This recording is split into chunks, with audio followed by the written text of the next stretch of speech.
When learning to cook, you need to understand the basic methods and principles of cookery. Those principles can then be applied to any dish from any country in the world.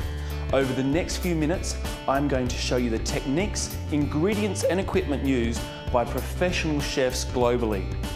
Understanding the methods of cookery, it's like understanding a universal culinary language. Hello and welcome to the fundamentals of cookery.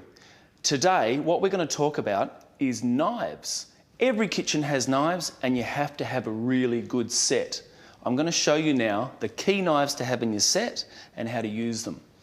Firstly, we have a chef's knife. A chef's knife has a nice long blade. It has a really sharp point and a strong heel for pushing through tougher vegetables. Secondly, in the kit, we have a bread knife. Now, a serrated knife should have really nice subtle serrations. The ones with the really sharp teeth will tear bread apart and tear meat apart especially. This one here is much better to use. Then we have the steel. The steel is there for honing a knife, which means to keep it sharp. It doesn't actually sharpen the knife. So we need to keep that on our hands all day. Next in the kit, we need a flexible fish knife. This is a very flexible knife, so you have to be careful. You can cut yourself if you try and use it for anything other than fish. The flexibility allows it to go around the bones of the fish and you leave all the maximum meat on the actual fish itself. Then we have a boning knife. The boning knife is very rigid, great for cutting through lamb and beef, and this nice heel on the bottom here scrapes along the bone beautifully to leave it nice and clean.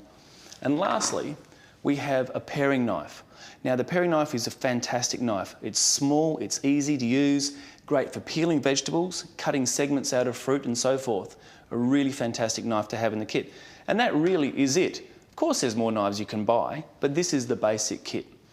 What I want to do now is show you how to sharpen your knives. And it's really important that you buy yourself a stone. Now, a stone has a rough edge on the stone and also has a smooth edge, and we need to use the rough edge first. That's going to take off maximum steel. Of course, when you're taking off the steel, you need to do it nice and even.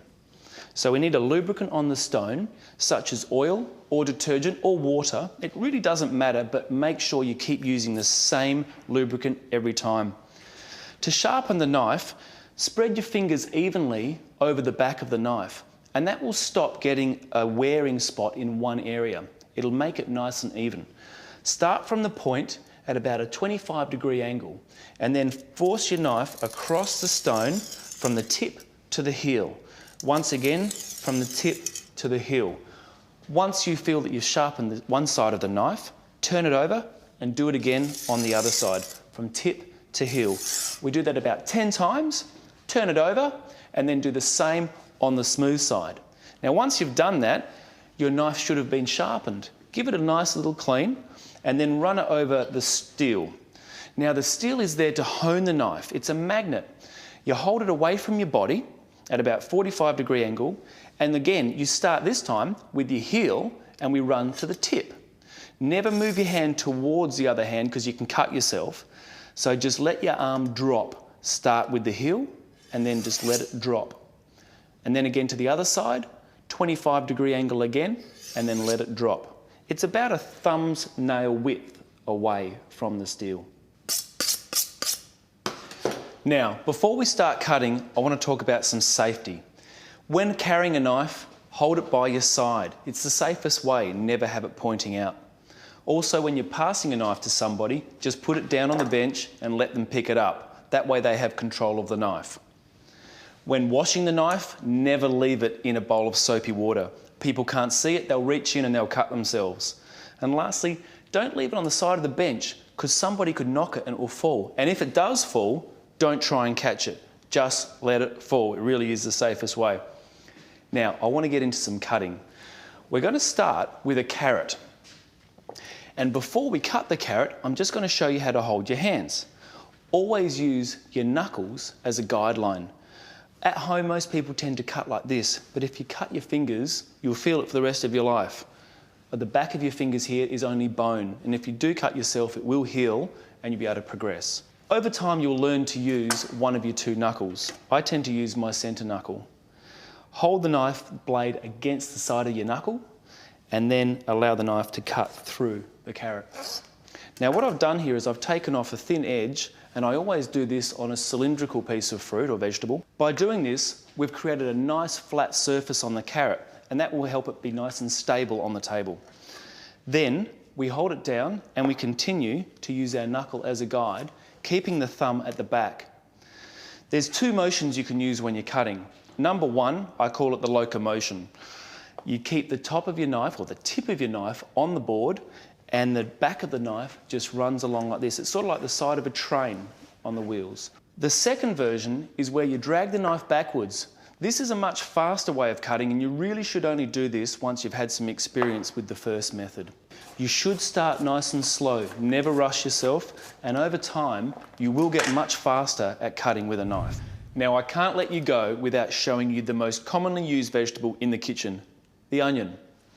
Now with the onion, it's really important that we take off the root very close to the end. Well, the reason why we do that is it holds the onion together while we're cutting it.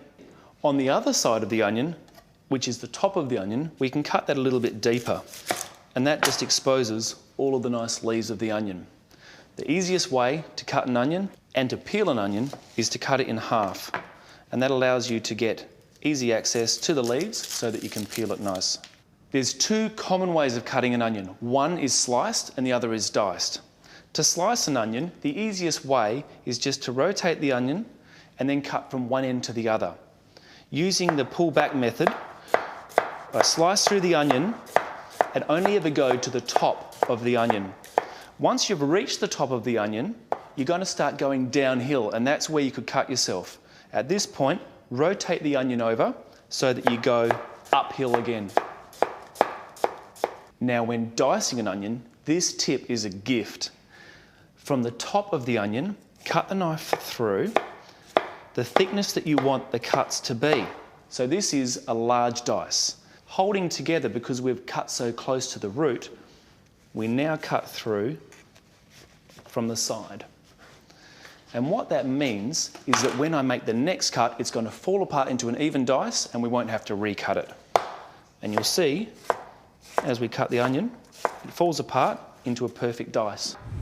So with a good selection of clean, sharp knives and used in the right way, your cutting will become so easy. Remember, it's not what you cook, it's how you cook it.